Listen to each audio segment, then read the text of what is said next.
This is my first video in the month of October, so you know I had to do a Crocktober video. I love a slow cooker. If you've been here a while, you know that. So today I'm cooking recipes from the best slow cooker book ever. Is that true? I don't know. So I've chosen 3 recipes just to try out and see if this title is true. I'm kicking off Crocktober with this hot spinach cheese dip recipe. Now I'm supposed to make this in a 1-quart slow cooker. I don't have a 1-quart slow cooker, believe it or not. But what I do have is a little dipper. So a little dipper is 2 cups, so half a quart. So what I'm gonna do is cut the recipe in half and try to get everything in here and see how it goes. I will not be deterred just because I don't have a 1-quart slow cooker. You might have a little dipper yourself. I feel like there was a period of time when Rival was giving these away with big slow cookers. That's how I got mine. It kind of came as a set. And I notice they might still do this. It seems like they do this a lot around the holidays, like Christmas time, gift giving times. So if you want to get one for yourself, sometimes they sell them as a standalone item. But more often than not, I see them as like a companion item to a big slow cooker. I'm not gonna plug it in yet because like the cord is very small, very short, as it should be. Something else about the little dipper is that the insert does not come out. So please keep that in mind. You have to be kind of careful when you wash it. You can't submerge it or anything like that. It's also very good for keeping gravies and sauces warm at the holidays. I like to use it that way sometimes. Anyway, hot spinach cheese dip. I'm very excited.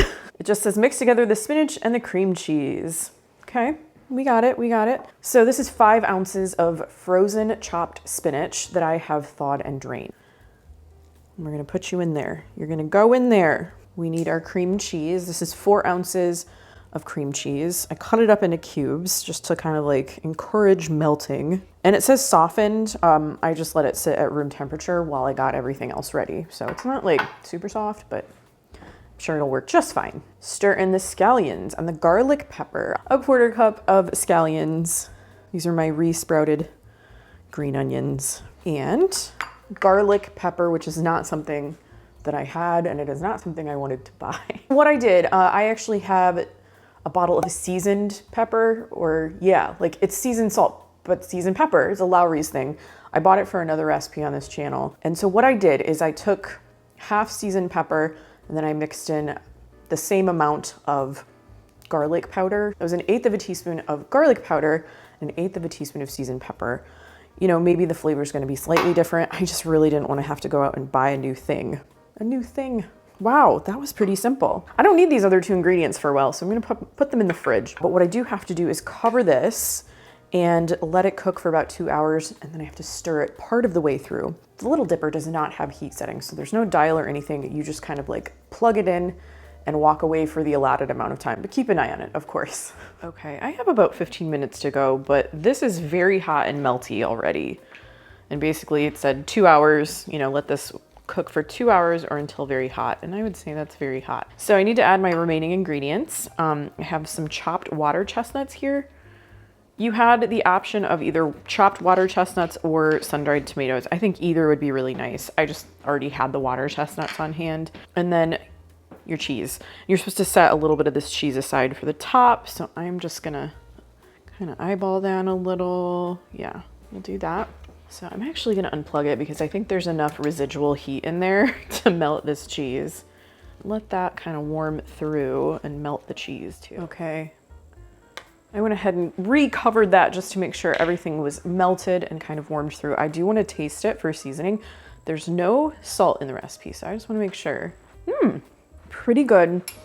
But I think I want to add maybe like a pinch of garlic salt. I think it could really use that like garlic flavor. Okay, just a pinch. So I'm gonna stir that in. Let's see, let me get a different spoon. Oh yeah, okay, that helped quite a lot. Well, I think I'm ready to try this on some crackers. I'm always very excited to find recipes that will fit in the little dipper because it's like 2 cups. It holds a pint, is that right? 2 cups is a pint. This cut in half seemed to fit into the little dipper just perfectly. It is quite thick, so I'm gonna serve it as more of a spread than a dip. I'm just using some wheat crackers. It says you can serve this with crackers or vegetables. I think some nice toasty bread rounds would also be delightful. Let's give it a try here. I don't know if I can do this gracefully. One moment. Something about spinach dip you have to watch out for is, do I have spinach in my teeth? This was really good with the wheat crackers. I've really been enjoying these. I get them at Aldi. I added a pinch of garlic salt to this recipe because there was no like added salt or anything. None of the ingredients were like super, super salty that were in it. And that little pinch of garlic salt really kind of like boosted the flavor a bit. Of course, you want to take into consideration what you are serving this with. I wouldn't say these crackers are very, very salty. They're pretty mildly salty. And if you were going to serve this with like cut up vegetables or something, you probably would want to add that little bit of salt. That was just something that I did. It wasn't included in the recipe, but I think it helped. I think it helped. This is a really easy one to put together. And even like the full amount is 2 cups. That's not like a huge, huge amount. So I think this would be good for like a small gathering of like 3 or 4 people where you're sitting around the table and, you know, maybe just catching up with each other and having a snack. I really like the crunch of the water chestnuts too. You can use sun-dried tomatoes instead. I think that would be actually pretty good too. I just had the water chestnuts and, you know, I understand not everyone likes them. So add what you want to add. Actually, I would try this with both. I think I would add both things next time. Before I move on, I thought it was time for me to do another library book haul because I haven't done one in a while. I love visiting my library whenever I can. And it's a great way for me to check out cookbooks before I buy them, or just like as I see them, if it looks intriguing, I can grab it, you know, check it out, give it some time, really think about it if whether or not I want to like add it to my collection. You may already know this, but maybe you don't. Your library is more than books. My library, of course, they have physical books, but they also have ebooks, they have audio books. Gosh, at my library, you can check out fishing equipment, bicycles. The library building itself has a lot of great free programming. Mine has a makerspace and study rooms and meeting rooms. You can book a meeting room for yourself. I mean, it depends on your library, of course, but if you need to have a meeting, say you work at home and you want to meet up with someone, you can actually do that at your library in a quiet room. Every library is going to offer you something a little different. It's going to vary by your library system, your county, whatever. So do check out what yours offers because it's, you know, I love books. Books are great, but they offer so much more. The first cookbook that I checked out is called One Bowl Baker. All of these books were I just happened to return a library book and I walked into the cookbook section and I thought these looked good. I wasn't actually seeking anything specific out. Of course, you can do that. You can put books on hold and pick them up later. My library has lockers. I don't even have to go in if I don't want, but I always kind of want to go in there. Anyway, One Bowl Baker by Stephanie Simmons. It says founder of Blue Bowl Recipes. I don't actually know anything about that site or blog or anything, but I picked this one up because one bowl makes me think that these bakes are going to be a little bit simpler or a little bit faster. It says easy, unfussy recipes for decadent cakes, brownies, cookies, and breads. I do enjoy baking, but if I don't have a lot of time or I don't want to dirty a lot of dishes, I thought this might be something that would be good to try. Cookies for all occasions. There's some bars in here. Brownies. Ooh, a galette. What? We have a salted caramel apple galette. Doesn't that look good?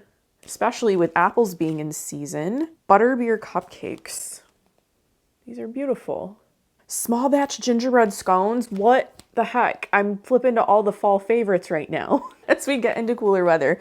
So I thought this looked interesting and just like something that I'm kind of looking for in my life right now. The second book I checked out, I'm a little bit familiar with, but it's Budget Bites. Now this book is older. Like I say older, it's like 2014, okay? So it's over 10 years old, but I'm a huge fan of the Budget Bites website. You know, I've been using the recipes there for years, ever since I discovered it over 10 years ago. And they are very reliable and usually pretty cost effective. I know that they used to put cost per serving and stuff. I don't know if that gets like automatically updated over time just because prices do change. Everything that I've tried there has been really delicious, easy to follow. It looks like someone else really enjoyed this book too because some of the pages are a little wrinkled, but I don't mind. I'll just see, you know, which recipes they seem to like. It says that there are over 100 easy, delicious recipes to slash your grocery bill in half. in this book. They probably have thousands of recipes at this point, maybe over, I don't know how many, but it's a lot because the site has been around for so long. So I don't know if this is maybe a best of from like earlier on in the site or what. I'm kind of curious to compare and see like what's in this book versus what is available on the Budget Bites website. Oh, they do have some photos, nice color photos in the middle. Oh, there's like an easy pad thai, hearty vegetable barley soup. Better Than Mom's chili. Yeah, there's a couple more photos right there. So you'll have to let me know if you're familiar with Budget Bites. I've mentioned them several times on my channel, especially when I'm doing my budget videos around the beginning of the year. I've kind of mixed a few of those budget videos in throughout this year, like more than just in January too. Finally, this is my third cookbook, Twist on Tofu. This is by Corinne Trang. I don't know, let's see what year this is. 2022, yeah. I picked this up because I do enjoy tofu and I know there are like things that I don't know about it. Like I know there are things you can do to change the texture, like freezing it changes the texture. Here's the back so you can see some of the other like recipes in there. I happen to really like it. I have some then in my fridge that I want to use up. So I thought maybe I could find something interesting and delicious in here. They even have like cutting techniques and different shapes and things you can cut it into. And tofu is one of those things that it's going to vary in price from place to place, but I know that my Aldi carries it for like under $2. So if you're trying to save some money and you do like tofu, this could be like, oh my gosh, so many of these things look so good. Tofu chopped salad. I thought that sounded really nice. So those are the 3 cookbooks that I checked out. As for books that I am reading on my e-reader, I just finished The Marlowe Murder Club because I loved the show on PBS. We watched the first season. Actually, we watched both seasons because we have PBS Passport and we can just kind of binge the whole second season of Marlowe Murder Club if we want. And we did do that. It's just a fun little murder mystery show. That doesn't sound good, does it? A murder mystery that's fun.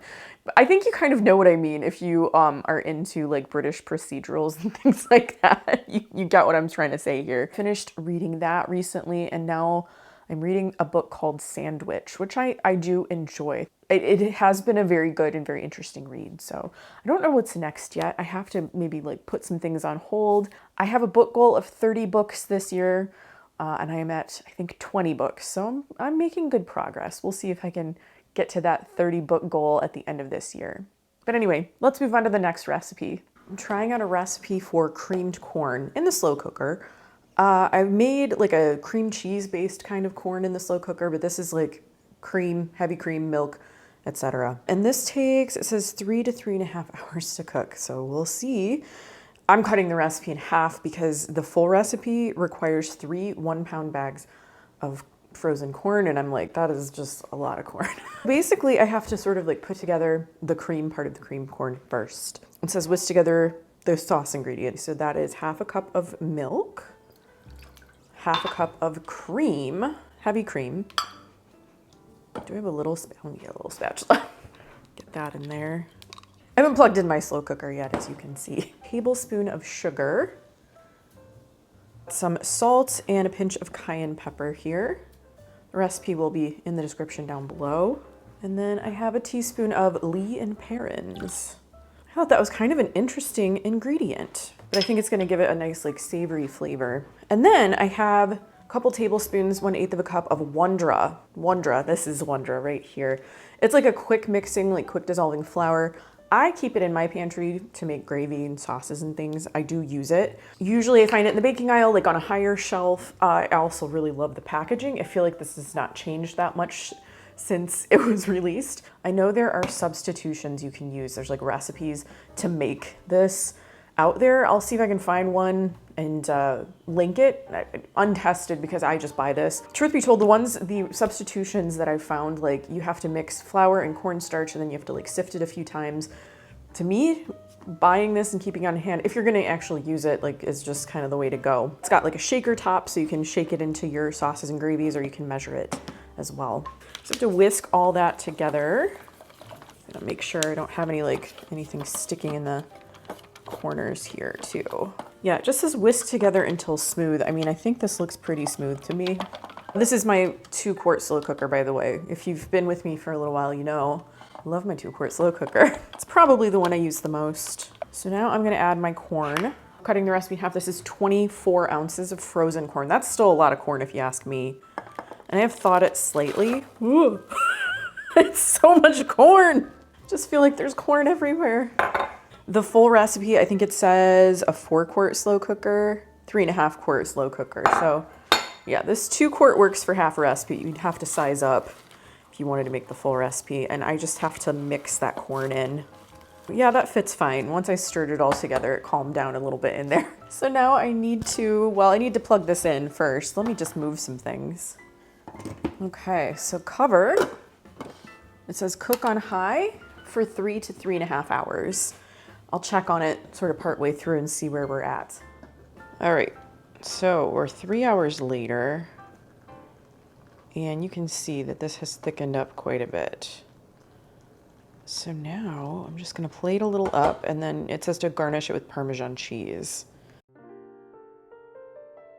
All right, I have my little bowl here with some cheese on top and just a little bit of parsley. You can chop up the parsley. I just kept it whole. I have a little bite here.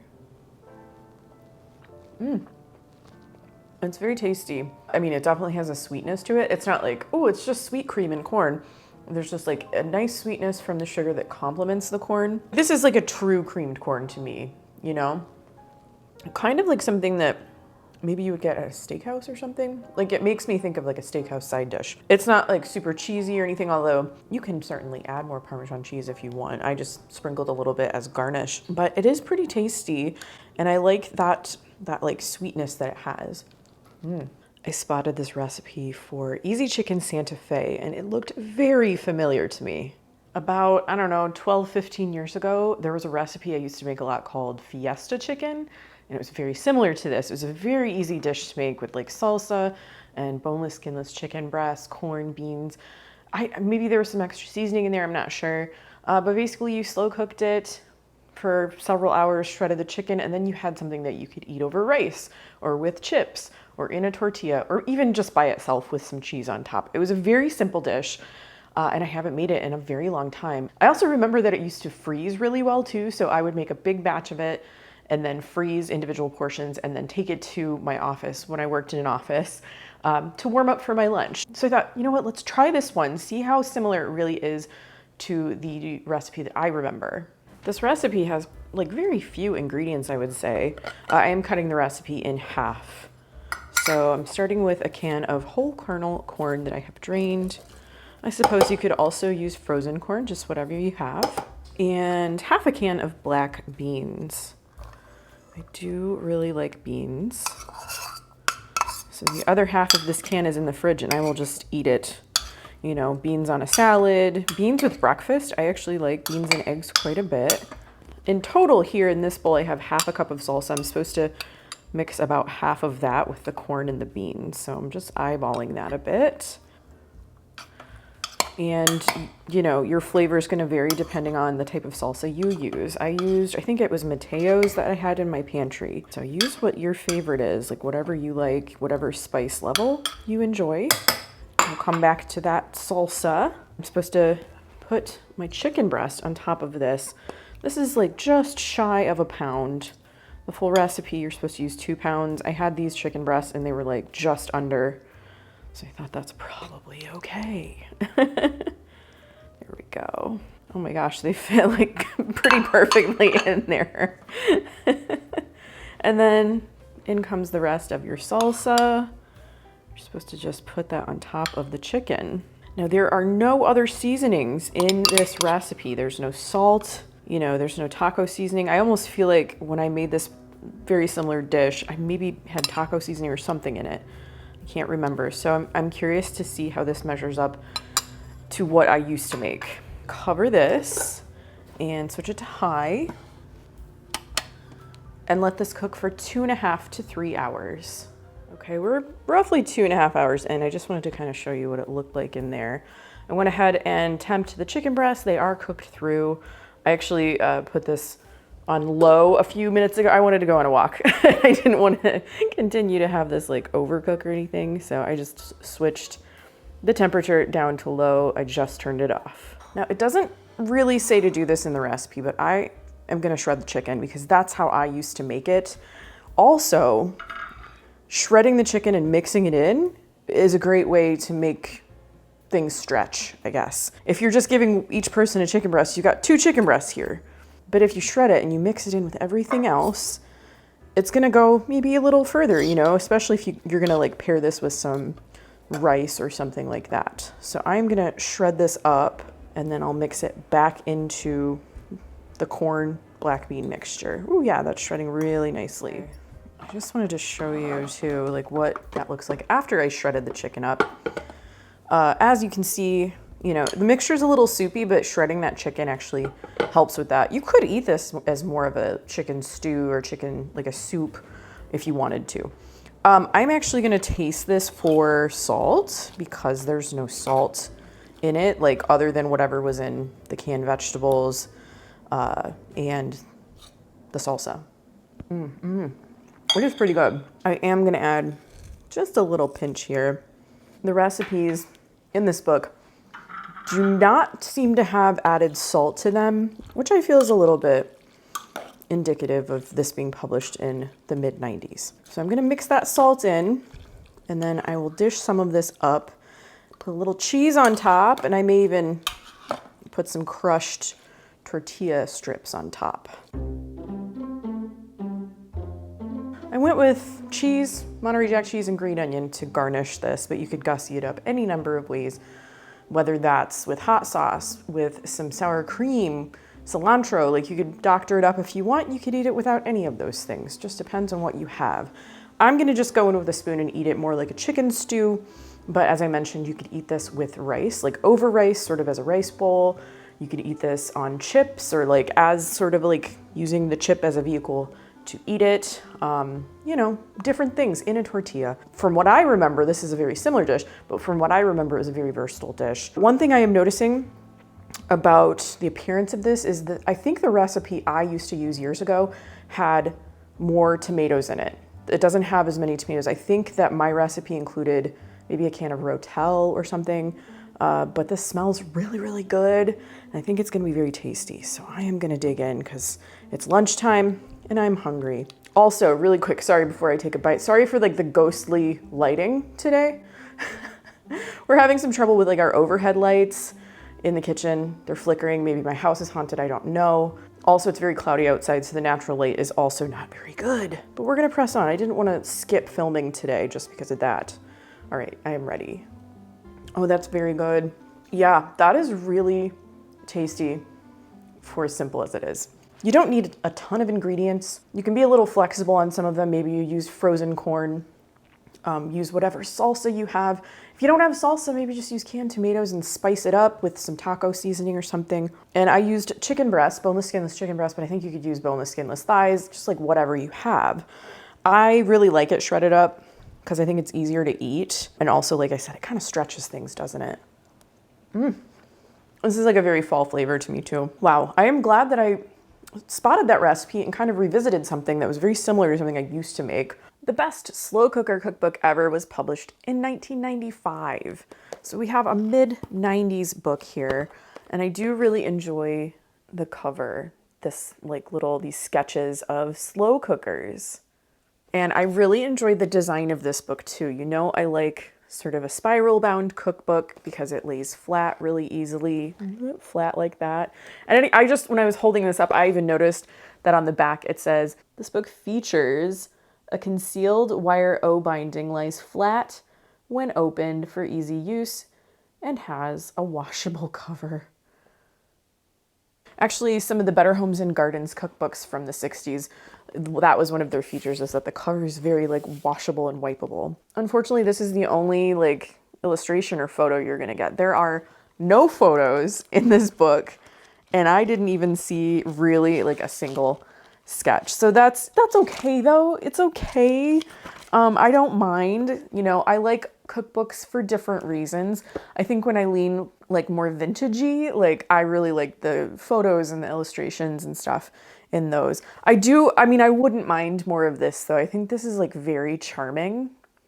I think I remember seeing a couple of other books like this, like in this design, the shape, like this style of sketch. I don't know, maybe for like specific courses and or maybe specific like kitchen tools. I'm not sure. I feel like I've seen this in something other than a slow cooker. This book contains slow cooker recipes from different categories. We have appetizers and snacks, soups and chowders, chilies and stews. Wow, I would have put those two together probably.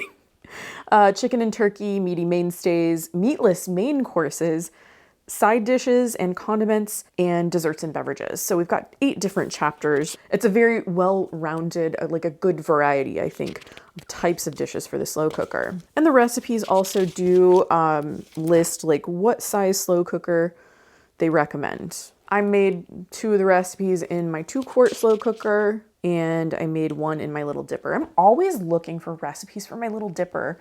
I just like that it's small, you know, you could do a small amount of something in there. I think in one of my previous slow cooker videos, I did find a queso recipe that fits in my little dipper. So I'm always on the hunt. I don't know that there's a little dipper cookbook.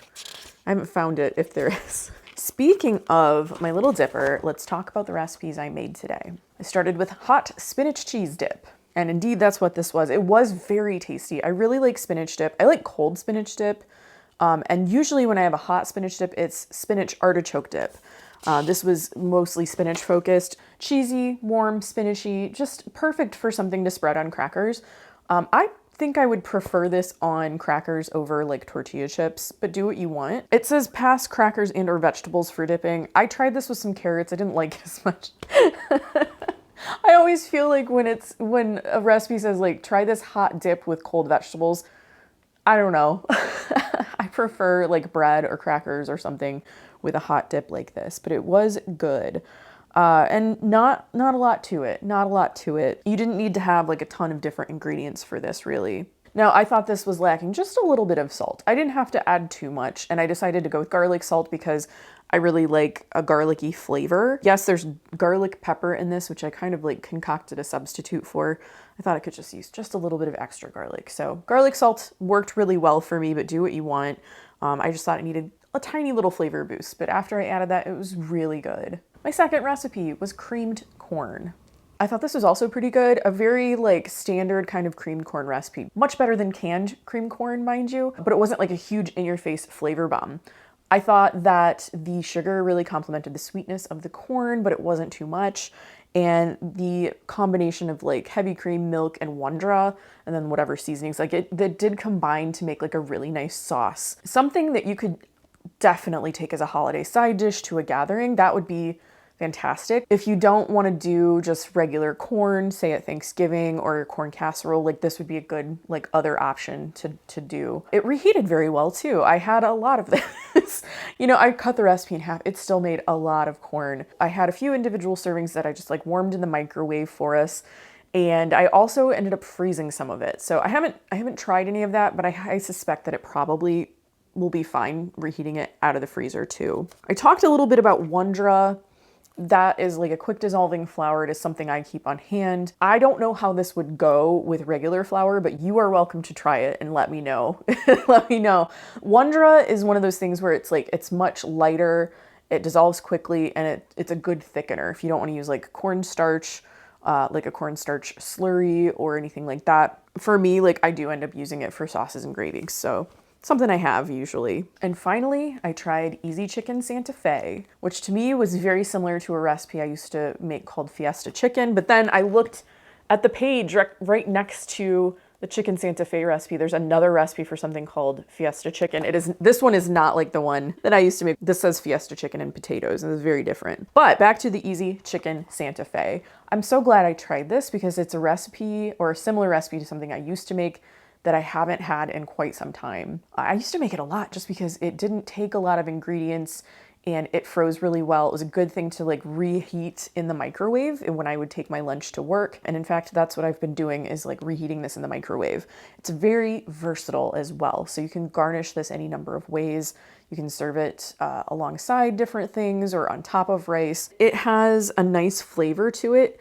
The way I made it, not very spicy. So if you wanted it spicier, definitely add some spicier salsa, maybe some cayenne pepper, whatever you want to do, like whatever spice level you are comfortable with. I actually did go back and look at my recipe that I used to make, and here were the differences that I found. Instead of salsa, it was canned tomatoes with green chilies. So it was Rotel that I used to use, and the recipe I used to make had taco seasoning in it. Because I used salsa, it still turned out to be similar to that other recipe I used to make because there's a lot of the same seasonings in the salsa, but just really, really good. I think this would be something nice to take to someone as a meal. If for whatever reason you want to take them a meal, if they're like recovering from an illness or surgery, maybe they just moved, make a pot of this, take some tortilla chips with you, some garnishes.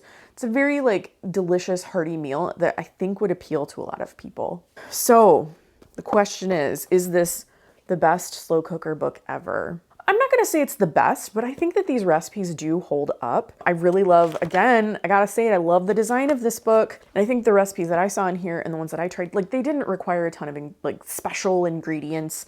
A lot of this stuff I kind of already had or wasn't too like far outside of the things I could get my hands on. So yeah, I think that this is a really good slow cooker book and that if you find it, maybe you wanna add it to your collection. Do you love slow cooker recipes? I have an entire playlist and I'll link it in the description down below. I'd like to say a special thank you to my Patreon supporters. If you'd like to join us over there, I'll have a link in the description so that you can do that. I hope you liked this video. If you did, please give it a thumbs up, share it with a friend, and subscribe to my channel if you haven't already. I post videos about food, vintage cookbooks, and retro recipes every week. Thanks again for watching, and I'll see you in my next video. Bye.